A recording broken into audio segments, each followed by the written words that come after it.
Hi, friends. What's up? So, we're back for episode 8. This is Iman. This is Raazia. And you guys are listening to the Talkaholics podcast. So, this podcast was pretty travel-centered. Mm-hmm. We kind of talked about weird food habits and how I'm not an adventurous eater, even though I really wish I was and I try to be, but it's just never going to happen. Yeah.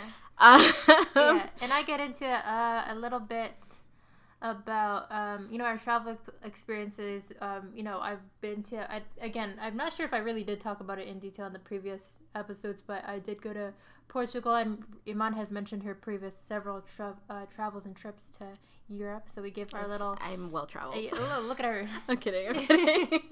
So we give our little tips or little stories about our experiences and how Iman was tricked into some leather specific experience in Morocco. But it's little tidbits about our travel experiences so far, and Raazia and I love to talk about travel. So. Yeah, I know, because we both wish we could do it more or less. Exactly. Yeah, always looking for more opportunities to do that. So I think that's pretty much it. Food, travel, the typical. Again, trying to stay away from politics. So I think we actually at the end of this we were like, this is a good podcast. So I'm excited. Yeah, we hope you guys enjoy. All right, bye guys.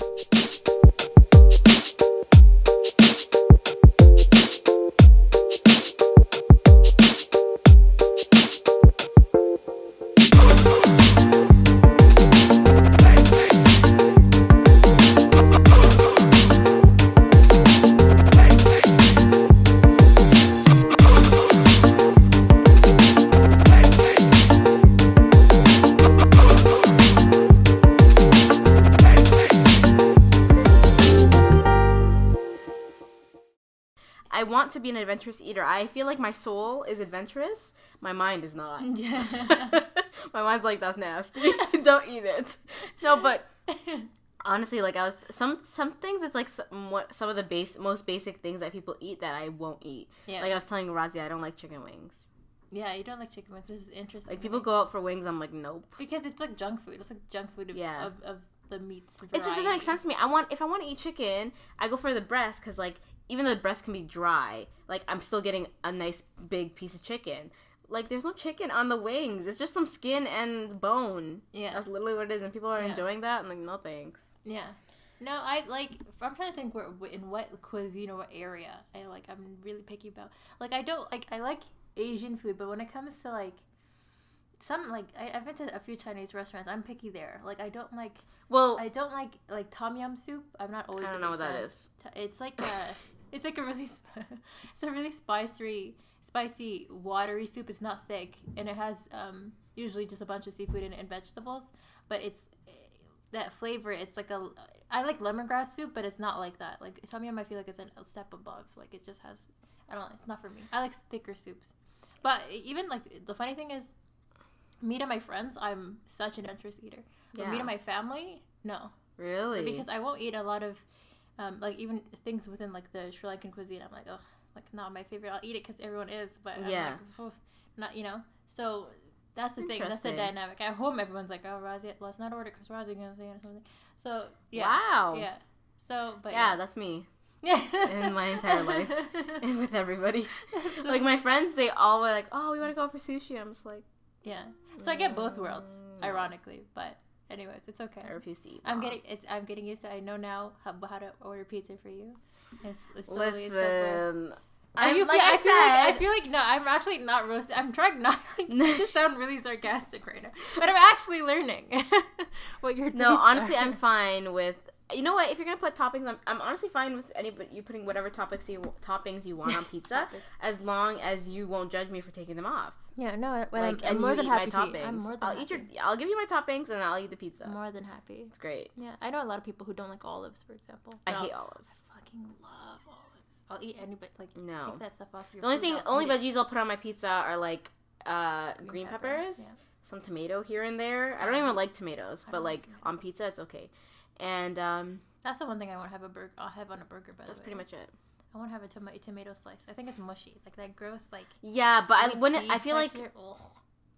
Yeah, I don't like tomatoes. Tomatoes taste nasty, but like on pizza, it's okay. Or like sun dried tomatoes. Sun dried tomatoes are delicious. Yeah. But anywho, on the topic of food, we did want to get it. Sorry, did you want to say something? No, I was like, you looked up like you were gonna. I was like, I was gonna say like, because we're gonna segue into travel. Travel. So I was gonna say like, well, in traveling, you're an adventurous eater, so I feel like you're not gonna have anything to say about this. But like, what is like some up? Wow. Do I speak English? Okay, so I was gonna ask you, has there ever been a place that you've traveled where you've found that the locals eat a really weird combination of food and like you wouldn't eat it?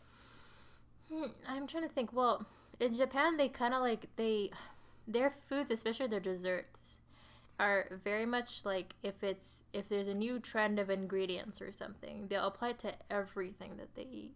So, for example, like matcha there is big, right? Matcha is green tea for anyone who's unaware, but they put like green tea in every fucking chocolate bar that they have in their convenience stores. And I don't like matcha tasted. I can't even. It just tastes like hot water. That's literally what it tastes like. I'm not a huge fan of green tea. I hate Arizona green tea. I never got into hype. that. Yeah. No, I'm not a big fan of that. So when I put that in chocolate too, I'm like, I just want chocolate. I just want give me a plain Kit Kat, please. Yeah. So that stuff. That's what I'm like. And for me, other than that, it's not that I'm picky. For example, I've been to like London before, or like certain, not European, but like countries where they're not using necessarily a lot of spice or a lot of a mix of things that I'm like that I like. If it's blander is what I'm saying, then I'm like that's just the cuisine thing. That's like that's true. That's like it's a choice. Yeah, it's a cultural thing depending on where I'm at in the world. Like, if it's blander food, then chances are I'm adding. Girl, I understand that. I'm adding my own hot sauce, my own pound of salt, like just to get me through. But yeah, just that's kind of it. And I know when I was in Portugal recently, they add a lot of olive oil to things, like a lot, like it's drenched. And I don't mind olive oil, like, but the thing is here, the level we put it on is like it's just dressing on salad. Yeah, but they like douse it. I don't like the taste of olive oil. Like if there's too much. The thing is, they cook a lot of stuff with potatoes, so that starchiness soaks it up a little. But I can imagine. See, olive oil and potatoes, that's good. That's good. But sometimes it was a little much because that oil texture in my mouth. Oh, another thing, Sri Lanka. Back home, they cook everything in coconut oil, and I hate. Oh no, I don't like coconut oil. Coconut I don't like oil. Coconuts in general. I know a lot of people who don't actually, it's not my favorite. It's not like my go-to. But anyways, for me, I could like if you're born and raised in Sri Lanka and have been raised on food cooked in coconut oil, I know that they don't recognize the difference between coconut oil and vegetable oil. Like they don't taste it. I taste it so strongly. And I remember I went to an aunt's house once years ago, who deep fried chicken in olive oil. So imagine. Oh no, honey, no. And I felt bad because it was my first time visiting her house in so long, and I was like, I really can't eat this. Like I just Anyway, so I can't do. That's I'll draw the line if anything is cooked in olive oil. Yeah, not olive. Sorry, I had the same experience in terms of like flavor. So obviously, like we're both from ethnic backgrounds that have a lot of flavor in our food. So like Ethiopian food has a variety of flavors, a variety of spice. I don't think I've ever tried enough Ethiopian food. I've tried Somali, but that's not the same. That is not the same. Yeah, I know it's not. I know. I was gonna say I'm sure it's not the same. That's okay, like people saying Indian and Sri Lankan Ethiopian food. It's not the same. Yeah, please. Yeah. Is there some? Yeah, my uncle owns a restaurant downtown. Oh my god. Okay. Yeah. By the way, guys, if you guys are looking for Ethiopian food, Ethiopian House downtown, right outside of Wolsey Station. Just a quick plug for you guys. But anyways, but like I said, so and even like living in Toronto, very diverse community. Yeah. Wherever you go, you'll find like you won't find a lot of bland food. No. Like it's No, for sure. Unless you go to like. What, Greek town? Not even. No, Greek food's very good. Yummy. I don't even know where you would go to get bland food. Up north, you'd be like in the farm area. What is that? That's like last time when we went to Belleville for the llama thing, the food up there. Well, that's more like poutine and like. Because literally, like I mean, not to offend anybody, but like white people seasonings, salt and pepper, like that's literally it. So, anyways, that's not the case. So when I went to the Netherlands, Dutch food is bland with a capital B. Scandinavian food and stuff, I'm sure. It's like. But the thing is, in Rotterdam, which is the city that I was staying in, it's very similar to like a lot of big cities where you have a lot of like diversity. Well, not all big cities are like this. I mean, it depends. But you're more likely to run into Indian restaurant. So the fact that there was different minority groups within the city, you don't like unless you go to a restaurant that serves like authentic Dutch food. Like it's not like you're gonna be faced with Dutch food all the time. Yeah. So it's not like I was struggling too much. I mean, there were still times, but like you still had like Indian restaurants. They had what's it called? Oh god, I forgot what it's called. Indonesian restaurants. Okay, yeah. They had that's good food right there. What's that country? Surinamese. Have you ever had Surinamese food? Ooh, it's great. I have no idea what you're Suriname? Even saying. No. Oh my god, Suriname. I have no. You're saying, Raazia, don't you know? No, I don't. Honestly, I was like you before. I didn't know where Suriname was either. It's like a it's I believe it's a country in South America. Okay. But they speak Dutch because they were colonized by the Dutch. Okay. But it's like their food is more like a South Asian. Mm. Or like an Indonesian. Oh shit. Yeah. That sounds really like yummy. You know, like a noodles or chicken and rice, like that type of food. It's so good. Great, beautiful. I love fusion food, so this sounds really, really good. But they had different restaurants like that, which was fine. But when we came to Rotterdam and I was doing my exchange, like academic exchange. So when they did our orientation and stuff, they would introduce us to like different Dutch foods and stuff like that. First of all, I couldn't eat a lot of it because a lot of it was like meat or like, you know, different meats put together. I don't know. They love mushing things together and putting it. Like they have this thing called bitterballen. Okay. And it's just like it's just like a deep fried meatball. Okay. But like I don't know what meat it is. Okay, it's just everything. I don't know what together. It is. But like they like doing deep fried meat stuff. Okay. So, but it doesn't taste good. Like from people who tried it, I didn't try it. They love making things out of only like 2 or 3 ingredients. They love making mashed things. So they're like mashed potatoes and vegetables, and that's your. Yeah, like it was just very bland. Those textures after a while, I'm sure is like. Yeah, and they love their cheese. The cheese was good though. Okay, that's good. The cheese was good. Okay. So like there was things like that, but one thing that I really did not get at all. For me, I feel like for some people they really liked it if you like this combination of stuff. But they're I think in the Netherlands in general, it's really popular to have like the Dutch fries. So what they do is they have like food trucks and they're everywhere. And you go and they make like a cone out of what is it called? Paper. Like the little flaky paper. Yeah, like that paper. They make like a cone. Yeah. And then they put fries in it and then. But this is what they put on top. The traditional way to do it, you could put mayonnaise and ketchup, which I know a lot of people like. I like mayo. I don't like that with my fries. Okay. I just get ketchup. But you put mayo and ketchup. But you can also get peanut sauce.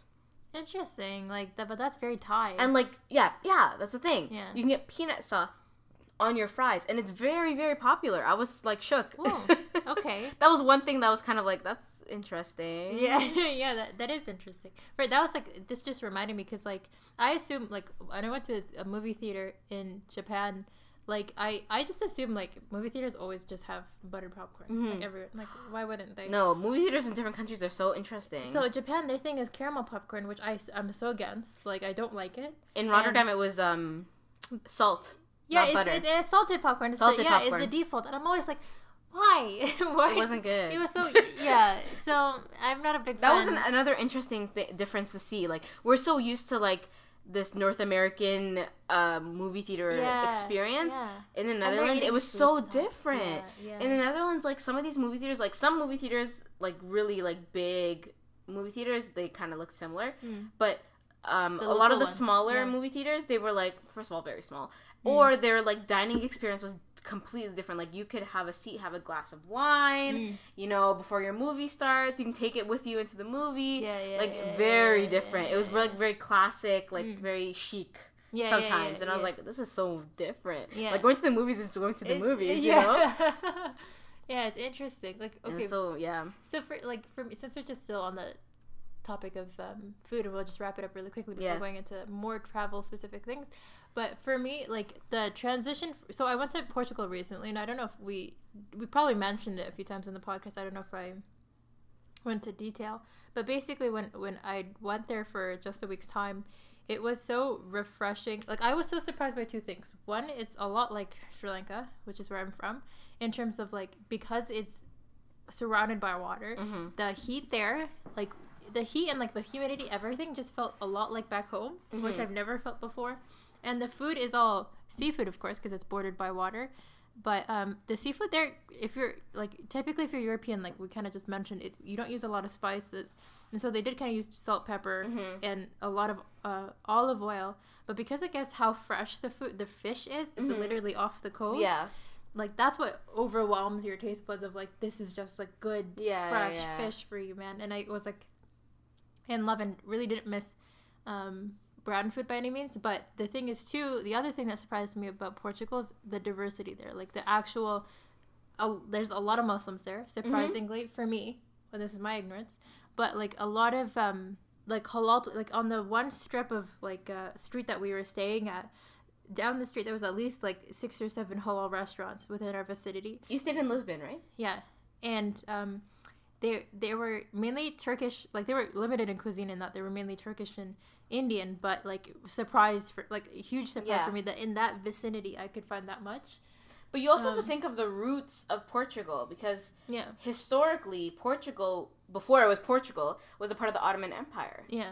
So it was a Muslim country. And not even that. Before the Portuguese invaded. Yeah. And so, like, you see that in the architecture, too. And, like, the biggest cathedral in Lisbon used to be a mosque. Yeah, there you go. So I was also, like, again, not surprised, too, because even the countries that the Portuguese... they border. Yeah, not that they border, or, like, and they're that near. and that they end up colonizing themselves. Like, the Portuguese did conquer... Like, they colonized Sri Lanka as well as a few countries in Africa, right? Which is why, like, for example, Angola and Mozambique, they speak Portuguese there. So, again, like, different areas, different influences, they all kind of bundle into one. So, for that reason, was very interesting, eye-opening for me. And, like, that's why I think for us travel is so rewarding. Because it breaks down... I love hearing the history, because I never knew. Like, I went on one of those tuk-tuk tours. Yeah. And so when she was taking us around, she was like... Because I would notice the Arab influence, of course. You can't miss it. Like, in the tile work and, like, like in Peña Palace, you know, like, the blue tiles. Yes, exactly. That's very Arab, like, Arabesque. So, when she was, our tuk-tuk driver, she was telling us, we came to this huge cathedral, and she was like, yeah, this is the biggest cathedral, and the first cathedral in Lisbon. And then she was like, yeah, but it used to be a mosque, because before Portugal was Portugal... Which one was this, by the way? Do you remember what it's called? Oh, I can't remember, but it was the first and biggest cathedral in Lisbon. Okay. And she's like, before it was a cathedral, you know, like this land used to be part of the Ottoman Empire, so it used to be used as a mosque. But then when the Portuguese conquered it, they turned it into a cathedral. Yeah. So it's, like, interesting to see the roots of a country. Yeah. No, and for me, the best thing about and Anthony Bourdain said something similar. About, like, how he found travel so inspiring, and that, like, you always go to a country with a set of expectations, and I love them being destroyed by the time you're back, right? Yeah. Like, of knowing exactly what Portuguese people are like, or what, you know, Japanese people are like, that kind of thing. I think my biggest thing when I traveled, because I was in Europe, like, people are so quick because of, I mean, they have a right in a way, because obviously as a Muslim woman as a Muslim woman who wears hijab, going into, like, an area that she doesn't know, and especially an area in, like, Western Europe where there was a lot of, like, terrorist attacks and linking it to, you know, like, ISIS and, like, Muslims in general. Yeah. And there was a lot of hate and backlash against Muslims.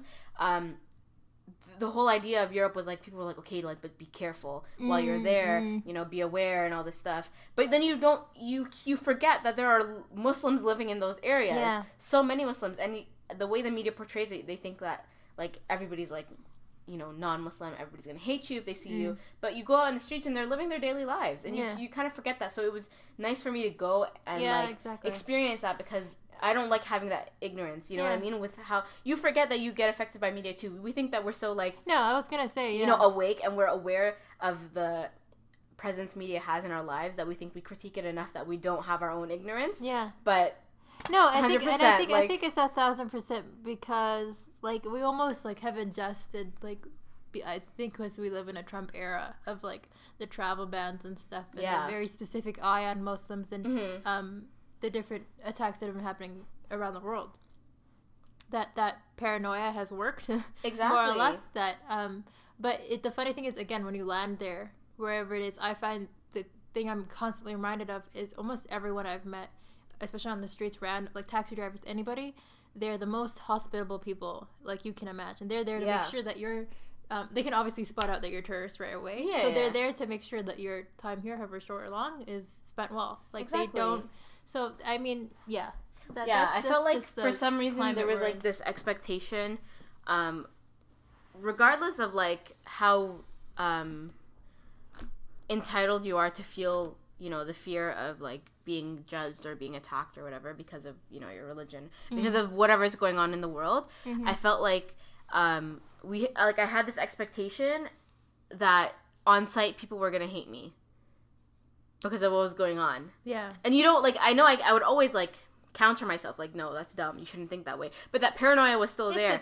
I actually appreciated the fact that I got to go and like experience it for myself, and that paranoia was kind of like beat down, like you're being a little too much. Yeah, exactly. You know what I mean? Yeah.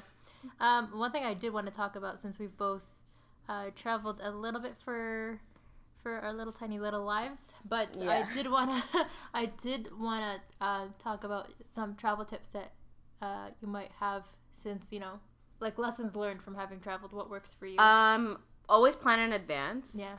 I 100% recommend to plan in advance, even though maybe sometimes last minute trips, like, you know, they have like those last minute deals. If you can up and go, like if you're ready to leave at a moment's notice, maybe those work for you, but I'm not at a time in my life where I can just up and leave for a vacation. So planning in advance is key. It takes away a lot of stress. Yeah. You know, make sure, like for me, making sure that like my flight is secure, my accommodations are secure when I land in that space, like I know the route, I know where I'm staying, like, you know, just general knowledge of where you are, maybe how the transit system works, you know, the languages they speak, you know, like stuff like that, like being prepared, doing research about the area that you're going to. Don't just go into a country with no knowledge, because not only does that put you in a disadvantage, like you're a position of disadvantage, but also I feel like you're being a little disrespectful. You're going to a new country, like know some stuff, because it's nice to like go in to learn about the culture, but I feel like you need to have a little bit of background knowledge so that you can actually converse with people rather than sounding like an ignorant fool. Oh yeah, you know what I mean? Everyone to understand English like you do. Like, no, yeah. And I piggybacking on that is what I try to do is try to learn like 3 phrases. Hi, how are you, and thank you, because ultimately, like, I know, like, you might be thinking, oh, like, let me learn how to say get me here, or like help me get to this location, but like really everyone, like a smartphone helps for a reason, like make sure you have a shit ton of data before you go traveling anywhere. That's very, very important. And there's a lot of apps that you can download now where you can download like translating apps, but also apps that you can, even Google Maps does it now, where you can download the map offline, so that if you need directions, you can still get directions without having to use your data. Yeah, exactly. I think, your phone is like what you will rely on, especially if you're going to a country that doesn't speak English primarily. But I think at least having a few phrases in the back of your pocket will make the lives of yourself and the person you're with easier, because again, in Portugal, a lot of people knew broken English or enough English to kind of get through the day, but even knowing how to say thank you after they gave you a ride that might have been difficult for them, they kind of like, you could see them like, wow, you actually made an effort, you know what I mean? Yeah, you're going out of your way. So I would just, even though most people know what thank you is if you say it in English, like the fact that you chose to, but like even stuff like that, like I remember one time in Portugal, when we were ordering, the first restaurant we went to, actually, as soon as we got into our hotel, was this restaurant. The waiter was such a kind, like older man with like the adorable, like German looking mustache, so cute. But he, like, I tried to order water and he had no idea what I was saying.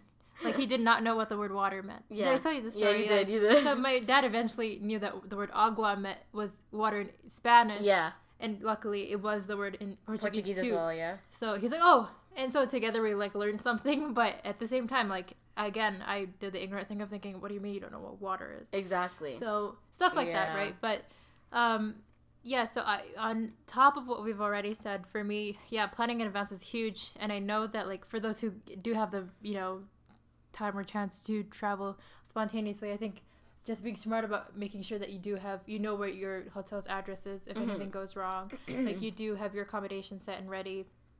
But to also have just a general itinerary. Like, I do know friends who, like, will book things last minute, but will still have an idea of, I do want to see these top 4 places before I go home, kind of thing, right?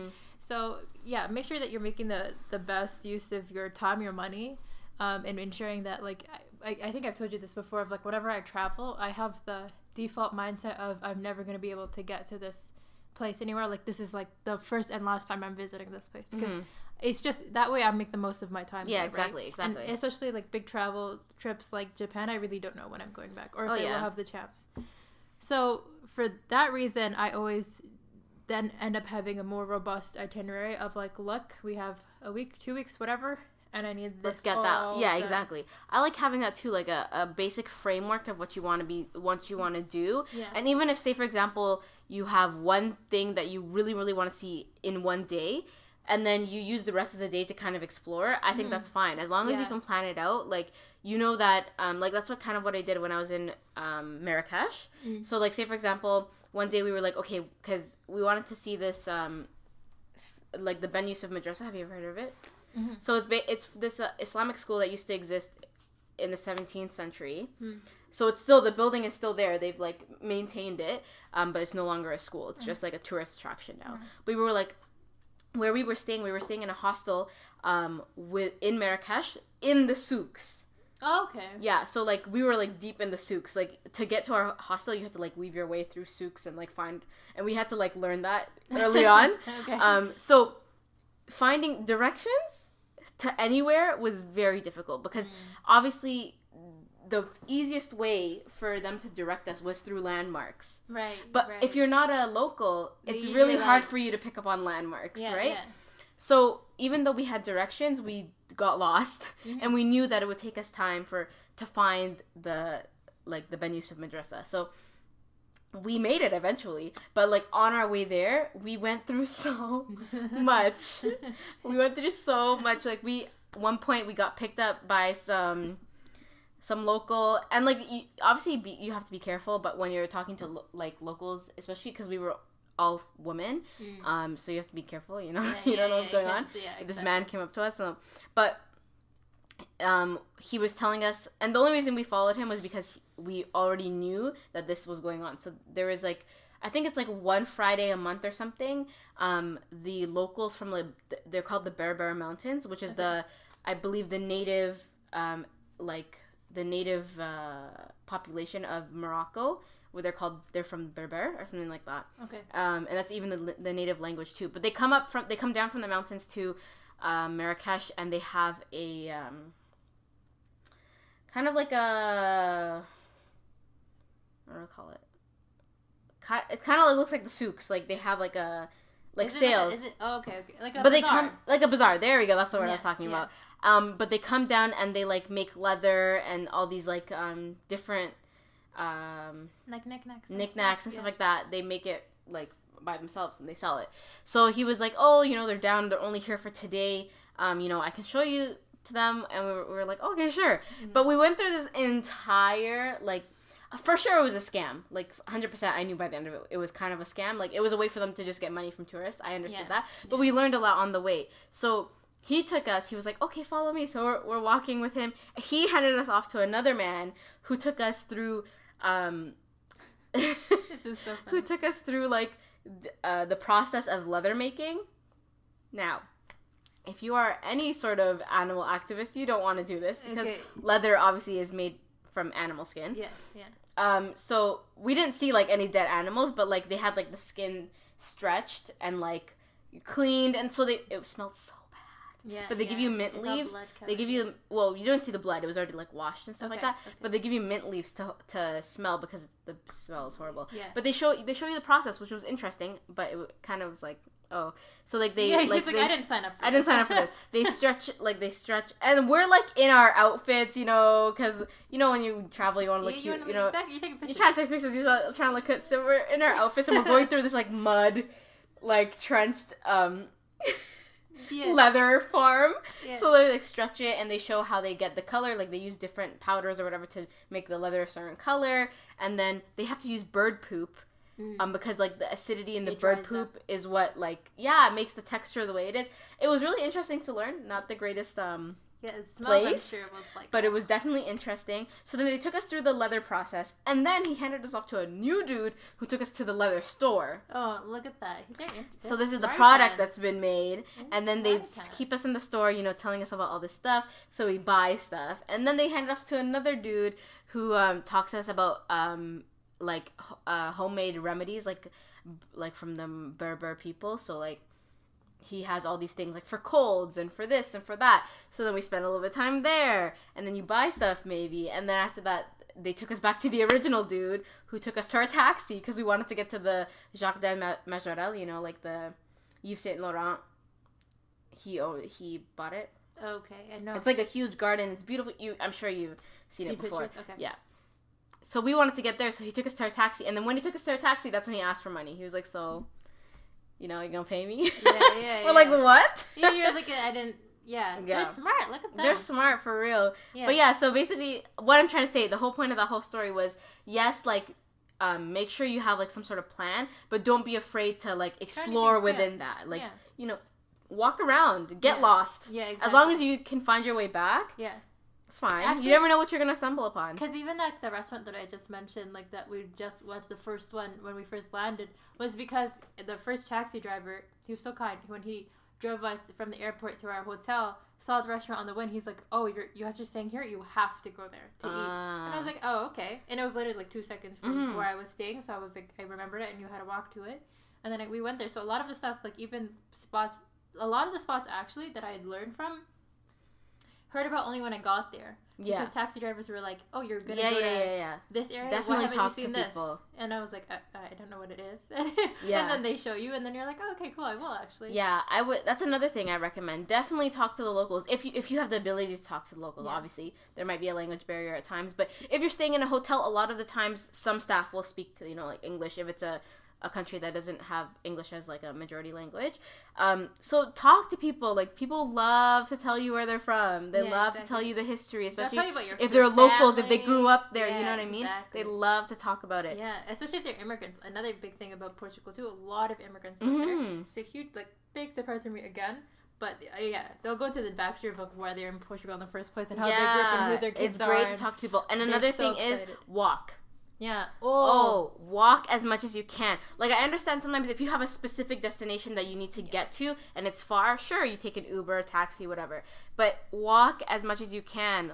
Especially, I don't know about other places, but in Toronto, walking culture is very prevalent. People walk to places a lot. Yeah, well, I think urban, even in New York. But no, say for example, when I was in LA, in California, people don't walk. Oh, you drive. Oh, wow. They're like, "What do you mean you walked that far?" And I'm like, "What do you mean that's normal?" I could walk for an hour, 2 hours. It's normal for me. Yeah. People, they're like, "You're walking more than 15 minutes? What?" Yeah, interesting. It's it's different in different places, right? Yeah. But I think because it has something to do with urban city, but also our transit system is very well connected. I think that when it comes to transit, walking kind of LA's not that great. Yeah, LA transit is not good. Okay, regardless. Makes sense.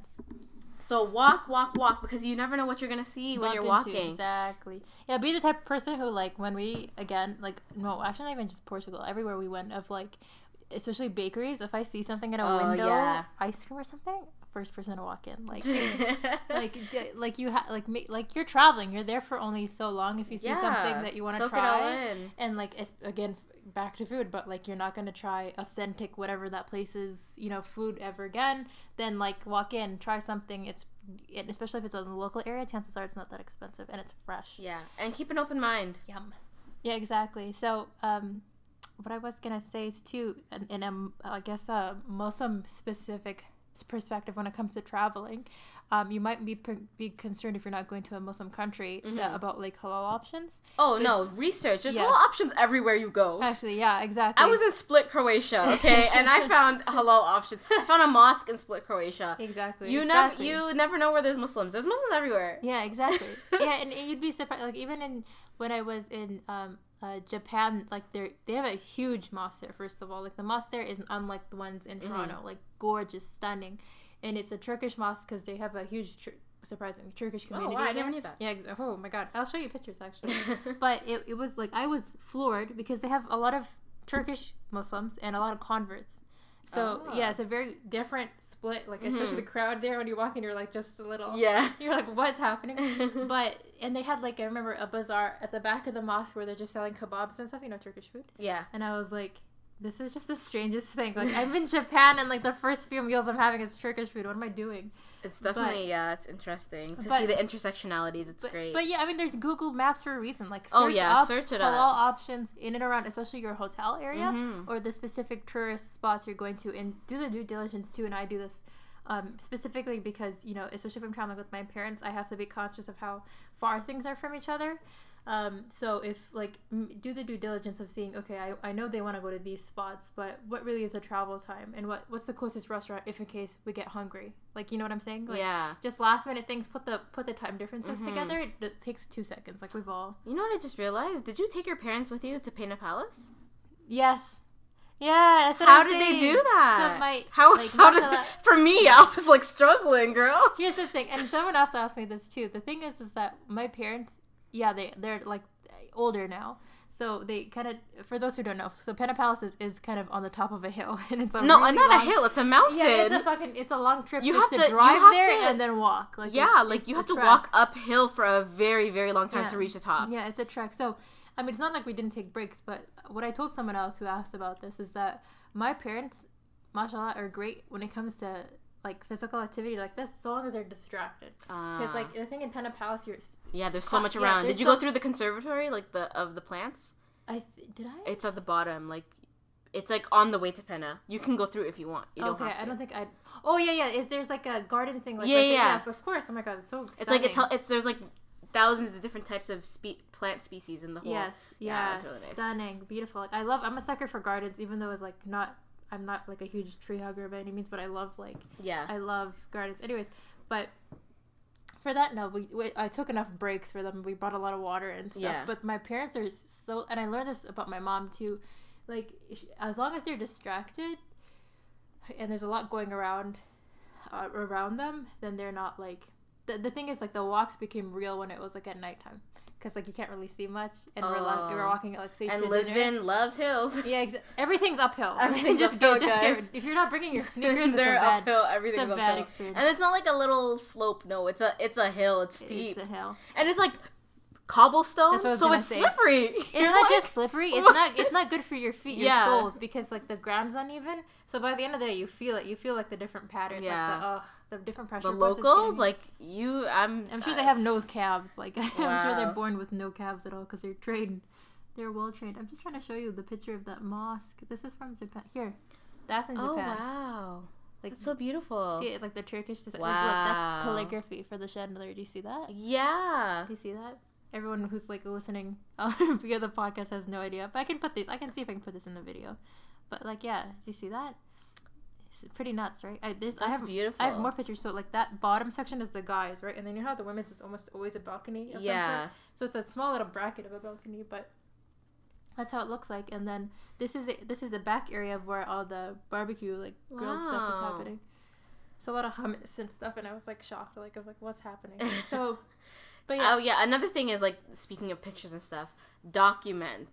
Like regardless, I know a lot of people are like, stay off your phones, whatever, and like take in the moment. Yeah, okay, take in the moment for like a couple minutes, and then take a picture. Yeah.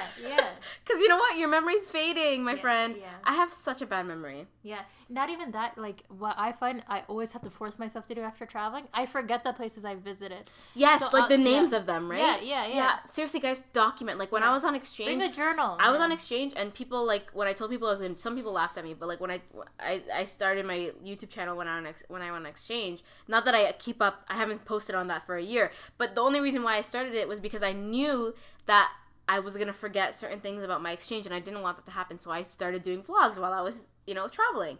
And now I can go back to it, and I can be like, oh, yeah, like, I went here. I met these people, exactly. What I do as soon as I, like, come back home is in order by day. What did I see by each day? And if it's fresh in my head, which it will be because I just landed, everything will be documented. And, like, that for me is, like, even in talking to my coworkers when I come back from work, or from the trip and go back to work, of, like, what did you do? like your mind just kind of goes blank for a second. Yeah. Like, I'm still jet lagged. So it's just good to have that reference again, especially as you get older. You want to be able to remember all this fun stuff. Yeah, exactly. And you know what? Like, do it in whatever way you feel is right. Souvenirs sometimes are great too. For touch points, right? Of, like, I try to like not buy something, but at least keep like the ticket. Yes, or, exactly. like, I did that a lot. Little trinkets. I got postcards. Yeah, exactly. Little trinkets from each of the big touristy places, especially in Japan. I kept a lot of their, because Japan's like big on design and aesthetic. Like, so even their tickets looked magical. Like, it just kept everything. Brochures, flyers, like that stuff that you get from every area's maps, right, from like different gardens. Even if you don't want to do videos or pictures, like if you like writing in a journal, every time you go on a trip, write it out and talk about what you did. Or I like doing the vlogs because it was kind of like it was like from a creative standpoint, because I would like put together film and like put music, and I enjoyed doing that. No matter how good it came out, like if it was good, obviously it wasn't professional, it was like me doing it like on my laptop, but like no matter how like great the video actually came out, I enjoyed it because I was the one who put it all together, and I got to like go through all my memories. Because when you have a lot of video clips, usually you just like, you don't want to go through them. So when I have it like set out for me in one video, I'm like, hey, exactly. There you go. No, it's completely true. Yeah, I did that for when I went to Montreal, which was a huge thing. Talk about like and we'll end up soon because I think we're close. But just to wrap up really quickly, we just talked about how, yes, you have a scheduled itinerary and everything, but don't feel afraid. Like, chances are some plans will like mess up along the way, but detour when you need to. So, for example, my last trip to Montreal was phenomenal. We went to Montreal during Christmas time, which meant like all the festivities, all the colors and lights, and so it was gorgeous. Never been to Montreal before, but was Florida. I loved the area. But one thing we wanted to do when we drove up to Montreal was then to drive up further to Quebec City, because there is a famous hotel there that's made out of ice that I've heard about for so long. Never got to see it, so I was like, we're literally going to see that hotel and driving all the way back. Like, that was our intention. So we went, and it was in December or January. I think it was January at this time. But and we went there, and it was closed for maintenance. And so we drove. It was like probably 2 hours plus, right, to get to Quebec City from Montreal. So imagine, like, we're in pain having sat in that car for so long, and then frustrated beyond belief because like the door was locked, and I was like, no, tell me. So they were closed for maintenance, and we're like, what do we do now? We can't just go straight home. Like, we're hungry. So we go straight into. We're like, fine, let's go into Quebec City, old Quebec City's where we went, and then go home. Like, we'll just stop at a Timmy's even. We got there, but old Quebec City is like beautiful. Unbelievable. Yeah, like, we were so surprised when we walked in there, and it was like the greatest mistake that had ever happened during that trip, because we stayed there, like looked around, like there's a bunch of art stuff there, like art galleries and different little souvenir shops. Our souvenir was bought from there for Montreal. Yeah. And then we went to the falls that's very close to there. Oh, I haven't been to the falls. The falls are really nice. I don't remember what its name is off the top of my head. But yeah, we stayed there until much later than we thought, and then drove all the way back. But like, that's like a perfect example of like something messing up. Making the best. But I'm really happy it did happen, because we wouldn't have seen that whole section and completely missed it. So, and even that too, that was one video I completely recorded, like the whole experience I recorded, and I'm happy I did, because you still have it up. I still have it on my YouTube. Yeah, shout it out. Yeah, there's another plug for this. Like, it's the second one of this podcast, but I think it's under my name. I think it's my channel is just Raazia Rafiq, and if you search it up, I wanted to do a travel series at the time called Culture Shock, and this one's just featuring Montreal and Quebec City. But yeah, like that video for some reason this is the one I told you that has like 1,400 views for no reason, and I haven't touched it at all. So I was surprised too. My Marrakesh video has like 1,300 views or something like that, or close to that. And I was like, I mean, that's not a lot compared to obviously, but it's professional people. But like, I was like, oh, hello. I did it as really a hobby because I love video editing. I just liked. Yeah, I love video editing, and it really isn't no speaking, no me in it. It was just a montage of like all the visuals, like the little things I liked seeing during that trip. So. Yeah, go check it out. It's mine is Life as Iman. Just so you know. I mean, I haven't posted on there in like a year. Yeah. But if you want to see videos of my travels, I traveled to quite a few places within 6 months. Yeah. Life as Iman. that's where it's at. There you go. I think the last one I did on that channel was of Nuit Blanche 2 years ago. Ah. Yeah, because that was a good Nuit Blanche after that. Not really. Mm-hmm. Anyways, but thanks guys for listening. I think we're going to wrap it up here. Yes. Already at the 46 Wow, we mark. really do this. We try to keep it short every single time, and then we get carried away. But you know what? That's us. That's us, guys. You're going to get used to it eventually, I guess. But yeah. Thanks for sticking around and for listening to this very travel-specific podcast. As always, feel free to drop us a line at on our YouTube channel, on SoundCloud, or on our Instagram page, as well as our Gmail. Yeah, and let us know, like, have you traveled places? Yeah. What are weird things that you've eaten on your travels? Or where do you really want to travel? Give us travel suggestions, because I always tell Raazia we need to go on a trip together. Yeah, honestly, that'd be so rad. Yeah. Honestly, and, like, even if you guys have travel tips that, like, I mean, it's not like we had a list of stuff ready that we typically do when we travel. Yeah. But anything that we missed or, suggestions that you have to provide us, that would be great. Or even, places to travel in and around our area or even abroad. We'll take anything. But yeah, guys, thanks for listening. Make sure to subscribe and follow us, as Raazia said. But we will catch you on the next one. Bye.